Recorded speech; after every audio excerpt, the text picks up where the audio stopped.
the 2028 elections. And the main reason for it is that is what Mnangagwa wants. Yes, his supporters have argued that it is in the national interest. Zimbabwe is now recovering, and Mnangagwa should be given the chance to deliver on his Vision 2030, which is Zimbabwe attaining an upper middle income status in 2030. The truth of the matter is there is absolutely no evidence that Mnangagwa, ever since he came into office following the 2017 military coup, is causing any meaningful economic recovery. And so this Vision 2030 is just a mirage. But we are not even able to discuss it in a meaningful way because we are being bullied and bamboozled into this discussion that we should give Mnangagwa time to deliver on that vision. The American, one of the founding fathers, Benjamin Franklin, once said that those who give up essential liberty to purchase temporal safety deserve neither the liberty nor the safety. I think after 45 years of independence, 45 years of rigged elections, and with the country on its knees, after decades of gross mismanagement and rampant corruption, we can honestly say that we have deserved no economic prosperity and political stability because we have allowed the Zanu PF to ride over us roughshod. Welcome to the program, Benjamin. Good day to you and good day to our viewers. Thank you for joining us. It's an interesting debate that is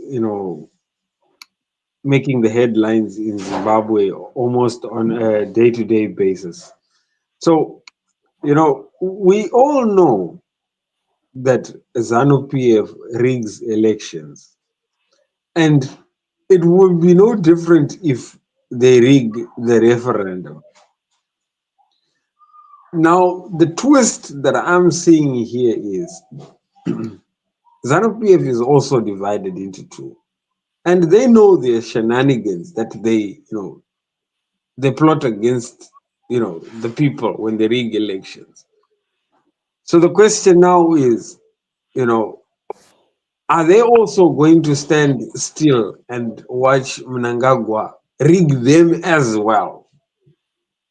That is the one thing that we have to look at it. For how long are we going to all now we are all inclusive? How long are we all just going to remain, numb or mum, just letting ZANU PF get their way all the time? It's going to be very, very interesting. And I think, it's about time that, as Zimbabweans, we stop this whole nonsense of rigging. Well, here is one Rutendo Matinyarara making his arguments, making his pitch. He's arguing here that ZANU PF has 2/3 majority in parliament, a supermajority, and there's the mandate of the people. Uh, what I find so desperately annoying about people like him is that even he cannot deny that the 2023 elections were not free, fair, and credible. SADC themselves, who were one of the election observers, condemned those elections as flawed. We failed to uh, respect our own electoral acts, the Constitution, and SADC, the regional body's own guidelines on free and fair elections. And yet, here is somebody who is, by all accounts, an intellectual,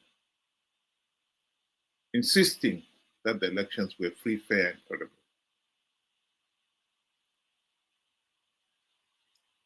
And of course, we all know that Mnangagwa himself has expressed his view on that and made it abundantly clear that he doesn't even care what SADC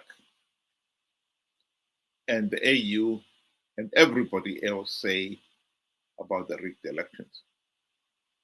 Here is Mnangagwa dismissing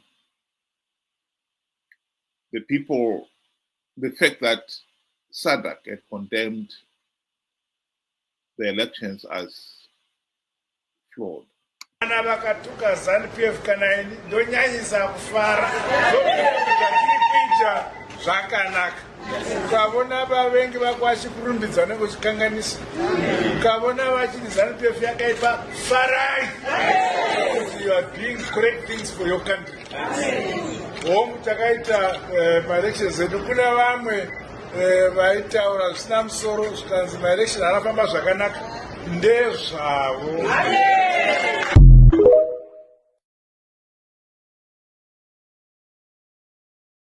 Then we can't keep on pretending that elections were free, fair, and credible and dismissing SADC, AU, and everybody else that the elections were not free, fair, and credible. You know, the unfortunate part about this gentleman here, he appears to be, pretty learned, one of, the fundis. But, let's look at the history of Zimbabwe. It should be able to speak for itself. Look at how we ended up having to remove Mugabe. We did not remove him through a democratic process. No. It took a military coup. And here is the same gentleman now wanting to change a constitution that, they actually had to break to get us rid of Mugabe. And you want to put it back the same way it was during the Mugabe's era. How naive and how stupid is that? You cannot change, a constitution because somebody has got a vision. No. If somebody, they have 10 years to do what they are set, to do. And if you don't, finish whatever it is, you leave for the other person. If they want to share that same vision, that is what democracy is also about. And that is what we are seeing. I'm sure, Joe Biden wanted to have, his vision, fulfilled.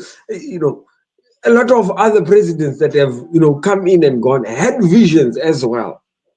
But once a term or a time frame is up, it's up. That is what the Constitution says. You do not change it for you. He's saying, you don't change the Constitution for one person. You change it. Come on. The time is up. You cannot change What if I become president and I feel I want a vision that is going to go for 50 years? Are you going to wait for my vision to be fulfilled as well? That is nonsense he's talking about. I think the other important thing here is that the rights and freedoms of the individuals, particularly to have a meaningful say in the governance of the country, is an essential requirement of good governance. The people must have a meaningful say.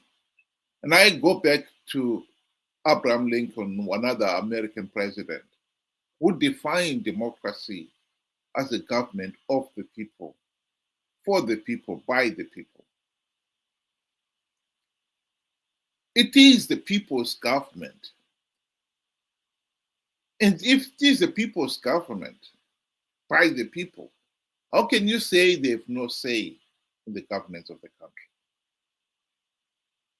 The very fact that for the last 45 years, Zanu-PF has rigged the elections. In other words, instead of Zimbabweans having a full measure of their say in the governance of the country, it has always been shortchanged.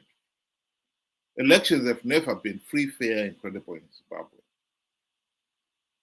And so our vote has always been diluted. Zanu-PF has managed to corner the rural vote by making sure that most of the rural areas are no-go areas for other opposition parties. And the rural folk themselves, they're frog-marched to polling stations to make sure they vote for Zanu-PF. This has diluted our democracy.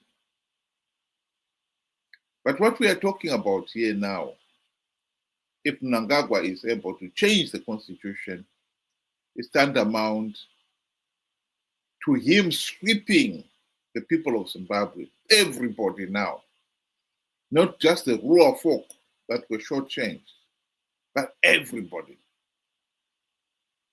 Your right to a meaningful vote will be lost. Because now, if they change the constitution, they will be able to postpone elections. If they can postpone them for 2 years, trust me, you've opened the Pandora's box. They will be able to postpone them for 5 years, 10 years, indefinitely. The people would have lost their vote for all time.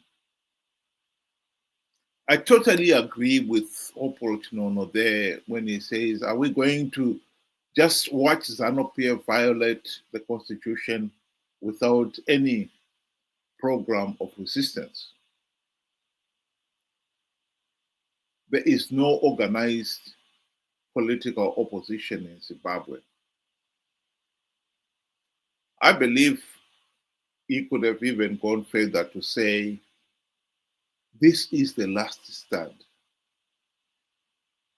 If we let Zanu-PF ride roughshod over us and change the constitution,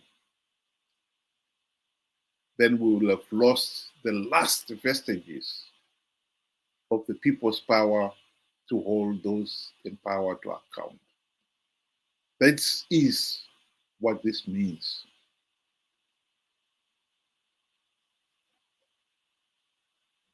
I agree with you. I mean, the Constitution is a sacred document. One that you cannot just change to suit, a specific people's agenda. I mean, we have to look at it this way.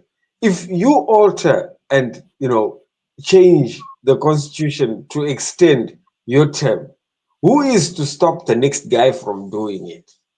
And besides, what guarantee do we have that he would have fulfilled that vision by 2030? What is to stop him extending by another 2 years to fulfill what he thinks is, is his vision? It can be done. If you do it once, you can do it twice. And once you change it, and you you you get away with it, others that will follow will want the same thing. And now you have just opened the floodgates of hell. Our constitution is not very old, and we have managed to amend it left, right, and center. It's become a joke.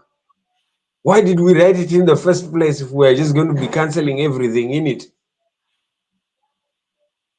Food for thought. Well, I think I'll address the issue of what can Zimbabweans do now. That answer has always been there. We have had these flawed elections for the last 45 years,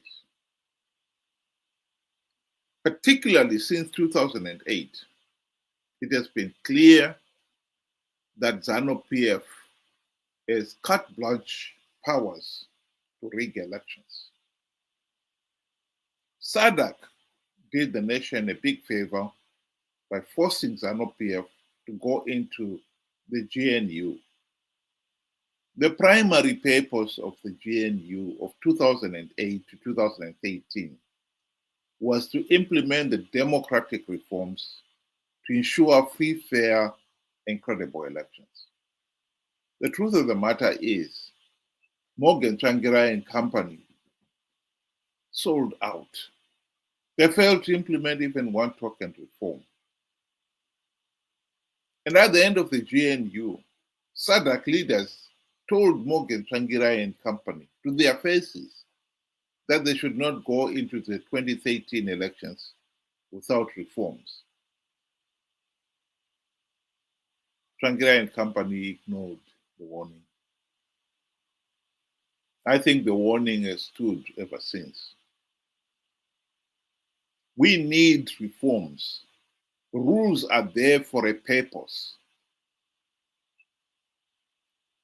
We cannot continue to sacrifice our right to a meaningful say in the governance of the country on the basis of idiotic nonsense that the opposition have been peddling. That we can win rigged elections because they have devised ways of winning rigged elections.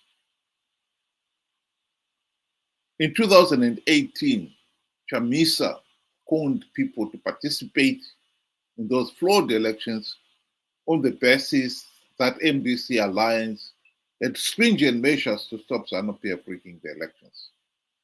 The truth of the matter is, he was lying.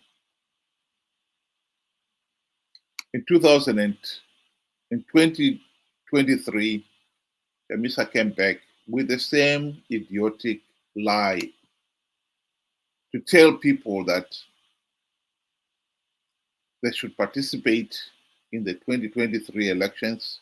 Triple C was going to win big because he had plugged all the vote rigging loopholes. He was lying.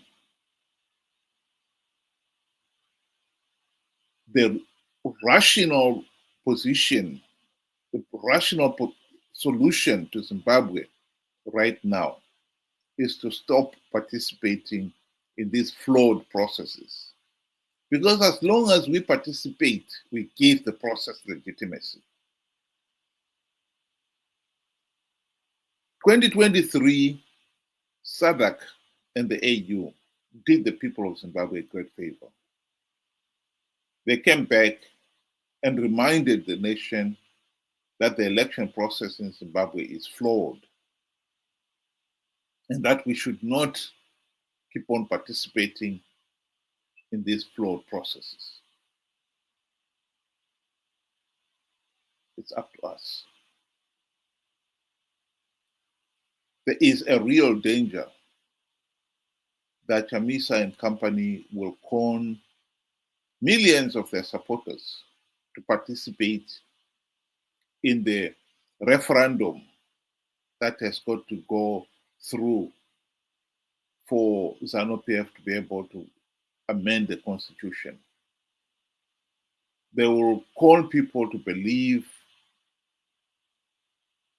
that participating is the only solution and that they will be able to stop Zanu-PF amending the constitution.